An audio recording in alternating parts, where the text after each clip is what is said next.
Time for the 49ers Rush Podcast.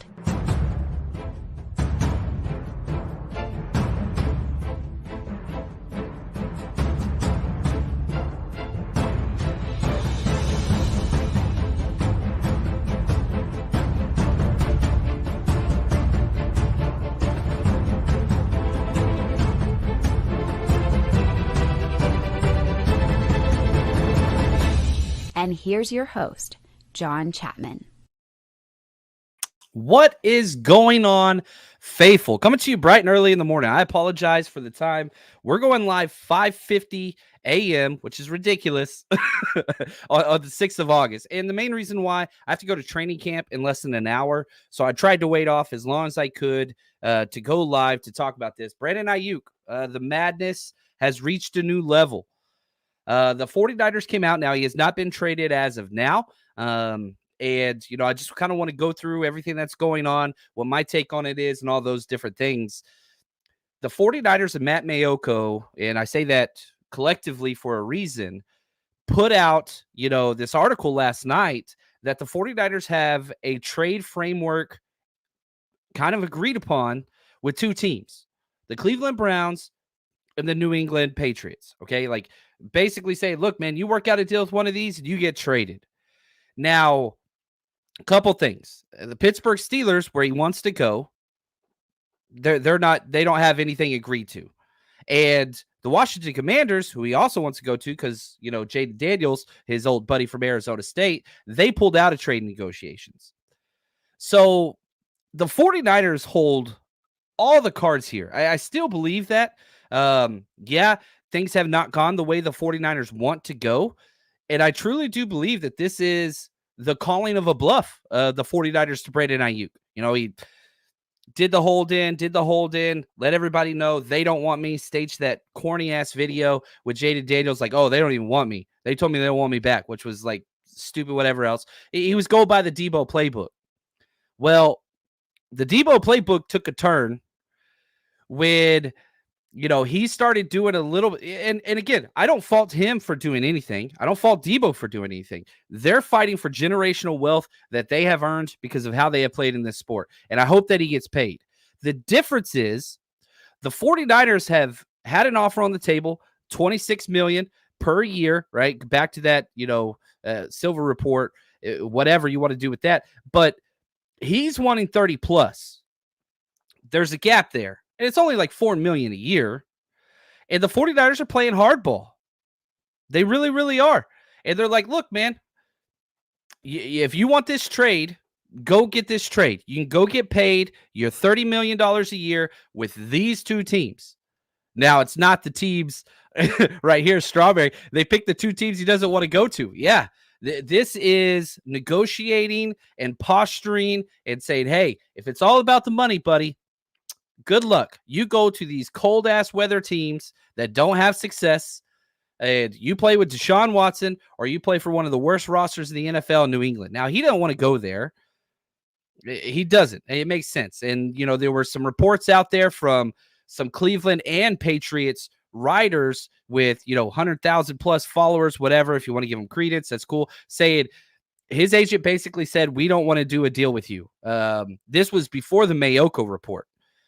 He wants to go, and he even said this on the Pivot podcast, he wants to go to the Steelers and the Commanders. 49ers said, well, Steelers don't have a deal that we like, and I get that because the Steelers, Mike Tomlin's never had a below 500 record. So if you're going to be getting draft capital plus a player, the only way for a Steelers trade to take place is if you're getting one hell of a player back, because that draft pick, it's going to be in the back half, guaranteed of whichever round you're getting.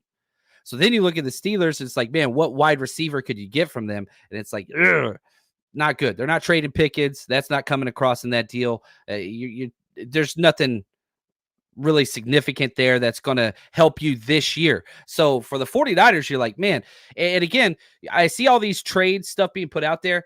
Rookies and second-year players almost never get traded. So we're dealing in the slimmest of slim margins to start with anyway. So like people say like Troy Fontenot, I would love that. Their first round pick. That would be incredible. I don't even think that's on the table or even negotiable. Darnell Washington, their tight end that they got last year. I would love that. But again, second-year player. They really like him. Pat Freiermuth, maybe, but I don't think that he wants to come here. Anyway, we're already in just very weird territory anyway, because this almost never happens where post-draft you trade a player of this significance to, another team without a deal worked out. So slimmest of slim margins there.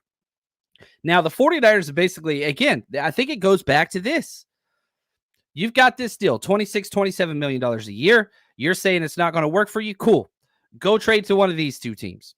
We've got deals in place. We'll talk about those deals that I think might be in place and just say, hey, go ahead, man. We're just going to chill here. And if you want to be with us and play for a Super Bowl and make a couple $1 million less, that's you. You've got to decide that. So now it's up to Aiyuk and his agent to go to the Browns or to the Patriots and basically say, hey, what could you pay us? I'm going to guess it's going to be around $30 million. I doubt it'd be a lot more than that. So it's $3 million more a year worth playing for the Patriots or the Browns. Now, also, what I think is kind of funny, you look at Brandon Aiyuk, born in California, grew up, went to high school in Nevada, played at Arizona State, gets drafted by the Niners, has played his whole career in California. He's been in some warm climates. And so now we're going to trade you to, one of these spots where it's going to be freezing cold, non-competitive. The Browns are competitive. I understand that. But do you really believe Deshaun Watson's going to be the guy that brings them to whatever? They've never even been to a Super Bowl. You were in you see the difference there? How much could that be? And so I don't know. It's interesting. Now, if we look at what I think the trade packages, and again, these are kind of the most common overall things that are being thrown out there, I think the Browns make the most sense for the 49ers because you would be getting probably Amari Cooper back. He's in the last year of his deal. He's 30 years old. He's not near as good as Brandon Aiyuk. I don't think anybody, is whatever. But you look at him, he's 30 years old going in the last. This would be a contract dream for the 49ers. If you traded for him, basically what you've got to pay him right at what you're paying Aiyuk on that 5th-year option. It's going to be about $15 million. Then he's, that's it. And that's a void year. So what happens is this year, 2024, Amari Cooper, you only owe him $1 million if you traded for him on his current contract. You'd probably have to redo something, but you'd be able to get a very, very cap-friendly deal, and that would help you out financially. So the cap ramifications are huge there. And then on top of that, guess what? You look at what he's done the past 2 years, back-to-back 1,000-yard seasons, just like Aiyuk. Is he as good as Aiyuk? No. But, I keep seeing Aiyuk blocks so well. And he does. He really, really does. I'm not trying to downplay that. Amari Cooper's run blocking is nowhere near Brandon Aiyuk, but it's above average. It's not like he's a bad guy. And again, let me just say all these things. I don't think Aiyuk's going to get traded. I would not trade Aiyuk. I still think that the 5th-year option and a tag next year is very likely. But the 49ers are basically saying, look, man, you've got to put up or shut up. If it's all about the money, then you can go. Walk out the damn door. Not going to send you to a good spot. We're not going to do that. One, I don't want you to send you to the NFC, the conference. The trade, let's just say hypothetically, the Browns and the Washington Commanders offered the exact same trade. The 49ers would not take the Commanders ever. Why? Because they're in their division. They're going to play them, possible playoffs, all those different things. Not going to do it. It's Adam Peters. Not that you don't want to trade Aiyuk to a former 49ers guy, but you believe in Adam Peters and you're thinking eventually he's going to right that ship in Washington and we're going to have to compete with him in the playoffs. AFC is a whole nother thing.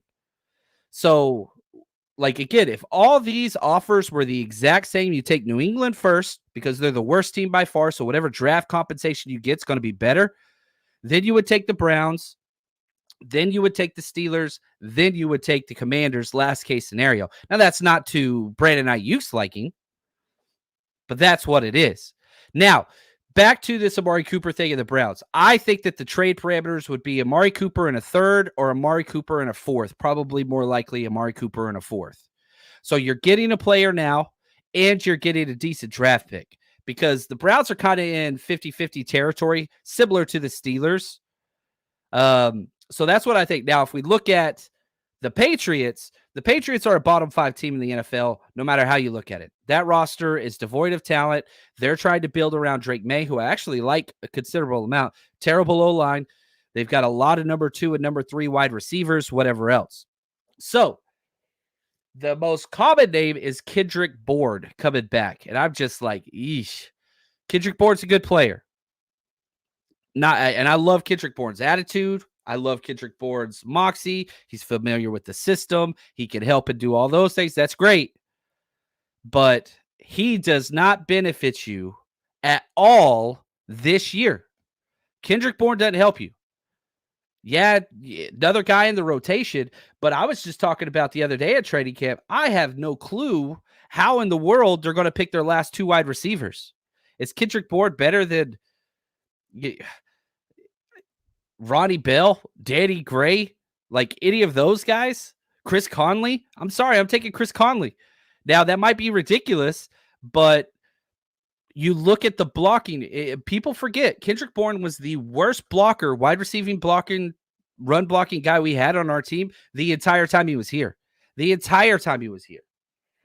so you get worse, and you're hoping for a pick. So that Kendrick Bourne, it's going to be Kendrick Bourne in a second, which Josina Anderson, who's done a really good job throughout this whole thing, said the Patriots are offering basically the exact same deal that they have been offering for Aiyuk this entire time.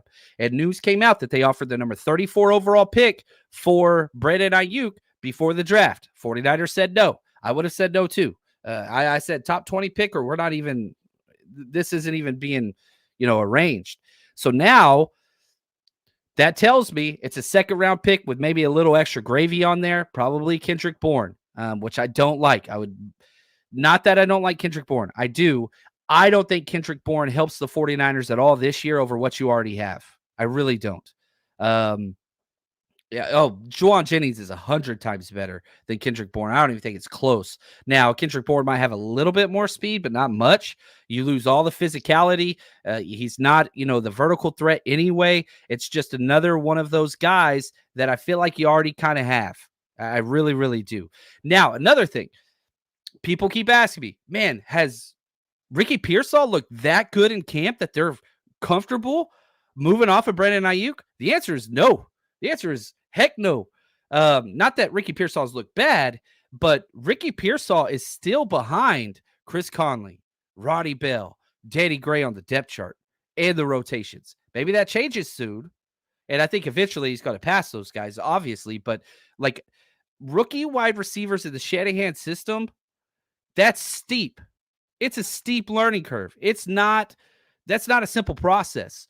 So even though you have Ricky Pearsall kind of, on the bench, and you're like, yeah, eventually he's going to be the guy. And I think that he will be a starter eventually. He's a first round pick.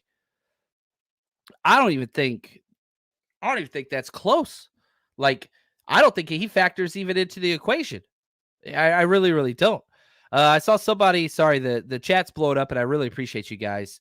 What about Jerry Jeudy at a first? That's not on the table.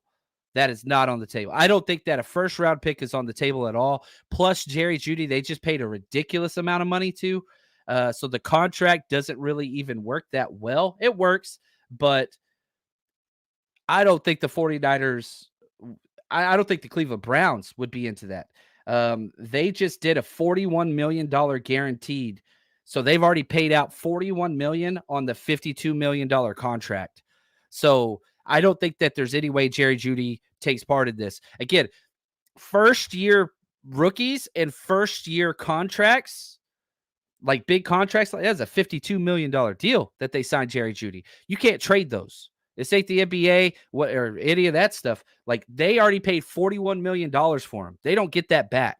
Those are the guarantees that already went out with the signing bonus and all those things. So they're not going to eat $41 million, then trade for Aiyuk, and then pay $30 million a year. That just doesn't happen. Like, I like the idea of it. I see a lot of people talk about Matt Judon. Shoot, I love it, but again, look at here. I'm pulling up his contract now, Matthew Judon. Okay, let's see. He's in the last year of his deal, so that's beneficial. He had a 2-year deal that they kind of reworked. If you traded for him now, it would cost $6.7 million against the cap this year, and he's got a void year next year. But you don't have to worry about that. You can negotiate. It's only 2.3, so that kind of makes sense. Does that help you as a wide receiver? Would it be Judon and Kendrick Bourne? Well, now you're talking about Judon, Bourne, and a 3rd round pick, and you probably got to send something their way. Brandon Aiyuk at a 5th for Judon, Kendrick Bourne at a 3rd. It probably might even be a 4th. You know what I mean? So, yeah, not that I disagree with it. I like that better. That helps the 49ers now. Now you would have 4 defensive ends that are studs, and Bosa, Leonard Floyd, Yatir Gross-Matos, Judon. I would put Judon right at Floyd, maybe a little bit better. Now, if you do that, Judon's going to be pissed. He's going to flip out. Maybe it's enough for him to go play for, a title that, gets it over there, but we'll have to see. And again, all this goes back to none of this. This is posturing, guys. I really do believe that. The 49ers want to keep Aiyuk. This is, man, we're not making any headway in these conversations, so it's put up or shut up. Look, dude, you want the money, and I think and Brandon Aiyuk and his agent are sitting back going, damn it, like this is not what they wanted. So if you're upset as a 49ers fan, trust me, Brandon Aiyuk is more upset right now because he's got to make the decision that Devontae Adams made 2 years ago where, man, I'm going to walk away from a winning franchise, a good coaching staff, and just go chase money. Is that worth it? I don't know. Everybody's got to make their own choices. I don't fault anybody for going after money. I really, really don't.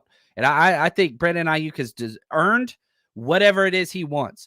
But I guarantee you, Brandon Aiyuk does not want the Cleveland Browns, and he does not want the New England Patriots. So the 49ers kind of are, I think this is kind of smart. It sucks that it's gotten to this point. I don't think that they should pay $30 million. I'm in the camp that, look, it's a new CBA. Le'Veon Bell, that was a different CBA. You can't do that anymore. Now times, I'm a jerk, and I love Aiyuk, and I want him to be happy. But I would say, look, man, it's $27 million, or we got you for 3 years. We're going to make you play on the 5th-year option. We're going to tag you the next year and maybe trade you. So tag and trade next year is a possibility. But if not, 5th-year option, you play out on the tag, then we'll tag and trade you again.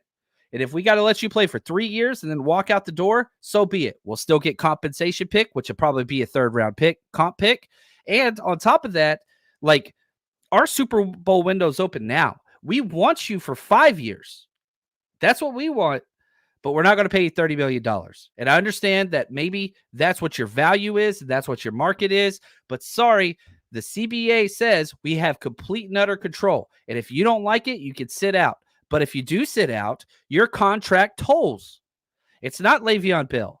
This is the new CBA. The rookies don't have any power. And I don't know why the players voted on it. I know why the players voted on it, because they upped the minimum contracts by about $100,000, and it was just simple majority vote wins. They snuck one in. They gave them less than 24 hours to read through everything and vote. It was absolutely just a butcher job against players' negotiated rights, but it passed. So here we are. You got to deal with it. You got to deal with it. Now, if he plays on the 5th-year option, that's $14.1 million. He's going to lose $900,000 every game he sits. And maybe he sits a game or two. You saw that with Chris Jones last year with the Chiefs. Sat out a couple games, then joined. Well, that's cool. You're missing out on $1 million a game. This is somebody I think he's made like $12.5 million in his career, Brandon Aiyuk. Here, I'm pulling it up now. Here we go. Yeah, he's made $12.5 million in his career. So you're going to miss out on basically 1/12 of your entire career earnings per game. It's not like he's, Brock Purdy getting paid $900,000 for the season. This dude's making it one game what Brock Purdy's making the entire season. The entire season. That's why I think, man, if I'm the Niners, you put out these things, which he doesn't want, and you say, look, go to these crappy teams in cold weather and get paid, collect your money. Awesome. But if not, guess what? You got to come back. You either come back and sign the deal, we got you, we're not changing it, or you're playing on the 5th-year option, and you're only going to make $14 million. Instead of that 27, you're going to leave $13 million on the table. We're offering you 26, 27. You're going to play for 14.1 this year? That's cool. You want to leave $13 million on the table? That's fine. I know you want 16 million more for this year, but we're offering you 13, and you can compete. And you got Brock Purdy, and you got this team that you want to stay on, theoretically. What's going to happen? Now, real quick, I want to get to some more questions and comments because there's a lot there. But before I do, if you're going anywhere to any 49ers games this year, you got to join us. All right, 49ersRushRoadTrip.com is live. Tickets are available for all of our road trips this year. Just go to 49ersRushRoadTrip.com, click here for tickets. Brings you to our landing page here, and you can see all the events that we're doing. And so once you pick an event, you just click on 49ers Bucks, scroll down. You can see our pre-party. You can see our tailgate. You pick what you want to do there. And right now the prices are as low as they're ever going to be. They only go up. So we got early bird pricing till we sell a certain number of tickets. You can check out there. You get a QR code ticketing site, which we built ourselves, which I'm so excited about. 49ersRushRoadTrip.com. Go party with the faithful. All right, and just a real quick update. I'm flying out Thursday, heading out to Tennessee for the preseason game. So any Niners fans that are going to be out in Tennessee, Nashville's always a good time. Come join us. We're going to be hosting an event at PBR Live in Nashville. It's, right downtown in the thick of all things Nashville.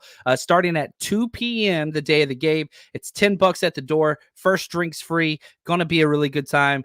Music, trivia, raffles, giveaway. We're all going to walk to the stadium together. So 2 p.m. game time, day of the game. We're going to get together, have a good time, and then walk out there. So let's get to just a couple more just things that I want to talk about. Okay, Trent Williams and the Brandon Aiyuk deal really have nothing to do with each other. I truly do believe that. I think that they are independent of each other. The Trent Williams deal's already worked out. The guaranteed money's the issue. And so what you're going to have to do is just basically front a lot more money to Trent Williams. He's got no more guaranteed money on his deal. He's still got 2 years left. So I don't think that you have to add years. And so it's not going to really affect the salary cap and all those things, but the guaranteed is going to change. So your average per year and all that stuff doesn't really have to change too much. And again, one of these deals does not affect the other one. And the other thing is, well, you got to save all this money for Brock Purdy. I don't know about that either. Brock Purdy's deal, that cap hit isn't going to hit for another 2 to 3 years because he's going into his 4th year next year, right? So Brock Purdy, 2025, only a $1 million cap hit. You're going to do an extension, and you're going to be able to push that cap hit way down the road. I've talked about this a lot on the show. If this is your first time hearing me talk about, look at the Jalen Hurts deal. Like, here, I'll pull it up just to give the exact numbers because it just shows you Jalen Hurts signed his deal 3 years ago, right? 2 years ago, he signed his extension. His cap hit this year, so going into year 3, is $13 million. His cap hit's lower, Jalen Hurts, than the 5th-year option for Brandon Aiyuk. So, that's not throwing the scales. And again, you look at 2025, Jalen Hurts cap hit $21 million. It doesn't hit $31 million until you're into year 5, 6 of the deal. So, not saying Brock Purdy's not going to get paid, but the way the 49ers structure everything is they always push back. You can get to 2029. He's got Jalen Hurts has a cap hit of $97.5 million. But that's just a built-in restructure point. We did the same thing with Trent Williams after the first 3 years. If he retired, we would have been able to offload that. He didn't retire, thank God. So the money's there. And if you look at the 49ers, how much cap they have, the 49ers, they're sitting most cap space in the NFL. They have $52.2 million cap space for this year. So you've got enough money to shift a lot to Trent. You've got enough money to do an extension. The 49ers just basically have set their ceiling on Brandon Aiyuk. This is what we think you're worth. This is what we think we're going to pay you. Not even this is what we think we're going to pay. This is all we're going to pay you. It's at $26, $27 million range. You don't like it? Go to the cold weather. They're literally trying to send this dude to Siberia. Now, I think that the Niners are basically saying, choose. We're sitting here. We're going to be in competition for titles from here on out. We have no quarterback uncertainty. You know everybody here. It's simple. We want you back, man, but not at the price. Not at the price that you want. We all want $30 million, and I always say this all the time. I wanted to go on a date with Scarlett Johansson. My wife said no. That's just the way that it goes. I don't think Scarlett Johansson would say yes either, or her husband. But I'm just saying that's an analogy, right? Like, it ain't happening. It's not going to happen. It's what I want. And yeah, I'd like to make $30 million too. That ain't happening either. Unless you like and subscribe and support the 49ersrush.com. I'm just joking. But anyway, it's just, I hope that this gets resolved soon. And the longer it goes with no information or no new whatever, the more likely it is that Brandon Aiyuk is going to play on the 5th-year option. And man, as an agent, as a player, I just could not do that. There's no way. You are leaving so much money on the table. Like, again, if I play on the $14.1 million option, 5th-year option, Brandon Aiyuk, that's what's on the table right now. It's fully guaranteed for injury, whatever else. You're getting $14.1 million. That doubles your career earnings. Was that 12.5 through his 4 years? Now 14.1 in 1 year. That's great. But then they can franchise tag you after that for like 27. Dude, you can get 27 now. You are literally leaving $13 million on the table over that $3 million bump from 27 to 30. I don't know. If he wants the money, go get it. Go get it. And I'm not anti-player. That's not it at all. The new CBA says players don't have control. And you want Brandon Aiyuk to be happy. And you don't want this to turn into a toxic situation. You don't want those things. But you're here. And the 49ers were the ones making corny videos saying, oh, they don't want me. And releasing practice footage of other teams and say that you want to go to those teams. That was you. That was you. You played your cards. This is where you are. And I hope he gets paid. And I love Brandon Aiyuk. He's my son's favorite player. I think I've given away like 25 Brandon Aiyuk signed jerseys at all of our road trips. Like, at the end of the day, you got to pick. You go to the Browns or the Patriots, or you take $27 million. I really think that's the only options that's on the table. Love this dude, and I really hope that we get to keep him, because the 49ers get worse as soon as this trade happens, if it happens. Gets worse. And I don't want the 49ers to get worse. The best thing on the table is to get Aiyuk signed long-term.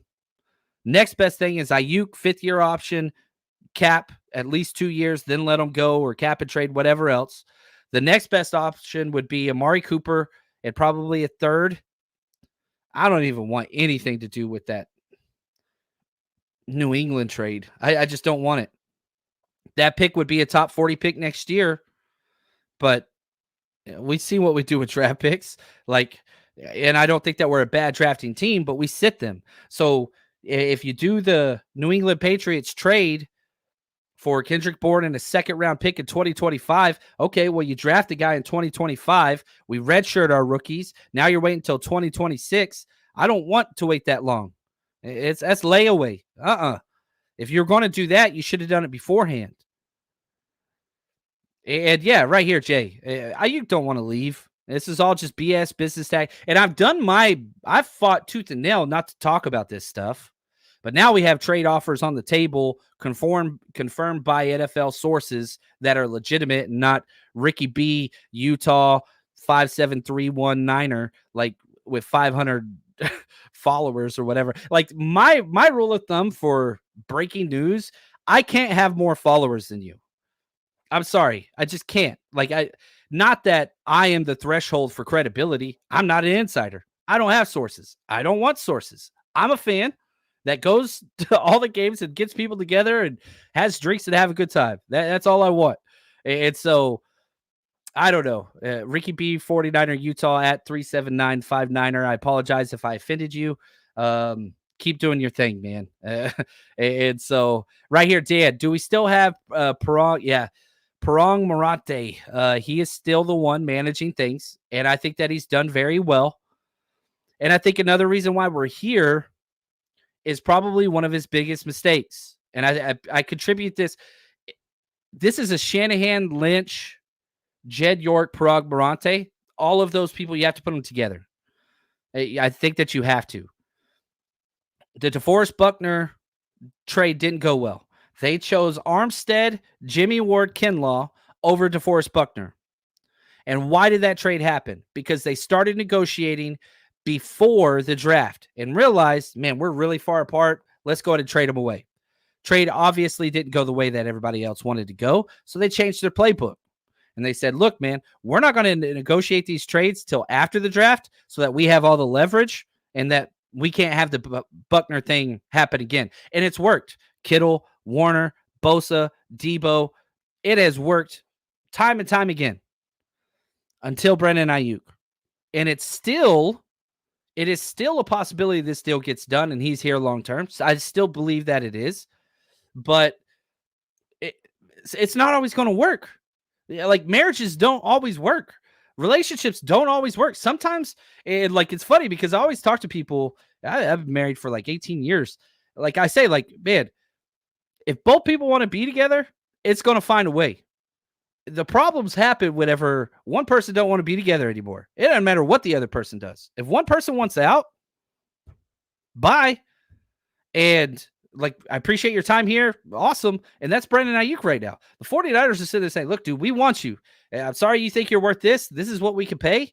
And if you want that pay, you can go get it right now. It's right there. You want to date other people? Go ahead, buddy. Let's see if the grass is greener. Ask Devontae Adams how he's doing right now. And I'll say this right here. What's up, Floyd? Aiyuk's agent has given him bad advice through all this. They've done it. Aiyuk's agent is John Lynch's agent. They share the same guy. They share the same guy. This is an Aiyuk thing. Aiyuk's agent didn't film that corny-ass video saying, they don't want me. They said they don't want me back. Dude, you chose to go down this path, and it worked for Debo. Sorry. Do you want to be here? Cool. If not, enjoy the Patriots. Oh, they're doing them dirty. I'll tell you this. What's the saying? Like, hell hath no fury like a woman scorned. The 49ers are that woman right now. Like, you don't want to be with me? Cool. We're going to send you to two of the worst places in the United States. Sorry. I like Boston, the city, but not for 4 months of the year. And look at that roster. It is dog trash, man. Anyway. Greg, look at this. Garrett says, I hope your wife isn't watching between Scarlet and this. Oh, dude, I'm honest all the time. She knows me. She's awesome. She's the best ever. And I just use the Scarlet Johansson as like everybody knows who she is. It's just an analogy. I actually don't even like Scarlet that much. I'd reject her. That's all I'm saying. Anyway, having said all those things, I got to leave. I'm heading off to training camp. I'll be going live after training camp today. Maybe we'll get some more news. I don't think we're going to get more news. I think Shanahan's going to have to clarify some certain things, and he's going to be very cryptic and void and short with his answers in the press conference. Just a hunch. And they're just going to allow this to simmer and allow Brandon Aiyuk and his agent to decide, do you want the money or do you want to stay here? You pick. Your choice. And I think the way the 49ers, I might be in the minority here. I think this is pretty smart by the 49ers to do it this way. And it sends a message. Think about the other players, because I was about to jump off. I can't now. Think about the other players in the locker rooms that are due extensions. Just next year, Charvarius Ward, Diamador Lenore, Dre Greenlaw, Talanoa Hufanga, Aaron Banks. Like, there's a lot of guys in that locker room that are about to go through this situation that are right there. Like, they're looking for their next big contract. And shoot, look how the 49ers are handling this, right? And so if you are wanting to play hardball with the 49ers, you better be ready. And part of that is playing for the New England Patriots, which nobody wants to do. Nobody does. So anyway, let me refresh, just make sure I'm not missing anything on the, quote unquote true insiders and all those things. Oh, speaking of inside information, Drew Breezy, Wayne Breezy, 10 years of marriage. Happy anniversary to the man. Love that dude. We are not going to have another John and Wayne show tomorrow because it's his anniversary. He's doing the family thing, so that's awesome. We'll be back the following week after the Titans preseason game, 49ers Titans preseason. And one thing I'm most excited about, we finally get film. And if you've never joined us at the 49ersrush.com or our Patreon page, we go through every single snap, offense, defense, and special teams, all 22 tape, broken down every single play. This is why this play worked. The guard overstepped the B gap here, and this is why, they overload blitz to the left. Hot read was here, all that stuff. That starts next week. We have the past 3 years, every single snap. As soon as you sign up, you get every single snap. You can go back and look through every game, playoff game, preseason game, whatever you want. That's all up on the 49ersrush.com and our Patreon channel, which is in the description of this video. But that's going to do it for us now. I will be live right after training camp practice ends with a just practice report. We'll see how that goes. I'm going to pay even more attention to Ricky Pearsall to see if he is back and ready to take that Aiyuk role if he does get traded. But hopefully we get to keep both. You guys are the best. Until next time, stay strong, faithful.